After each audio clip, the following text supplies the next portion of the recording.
Sorry. We're just coming down from Mount Charleston.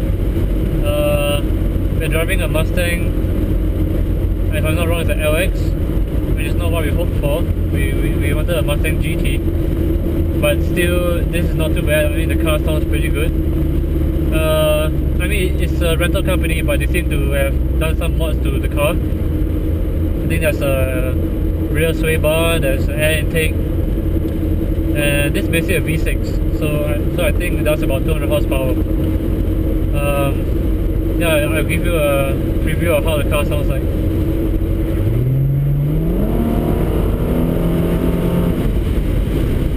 Yeah, it doesn't sound too bad, but the car is really slow, yeah. So yeah, this car is so far my impressions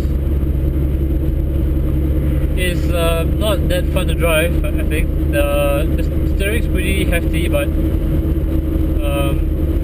the steering is not that bad. But the engine is gutless. There's no torque.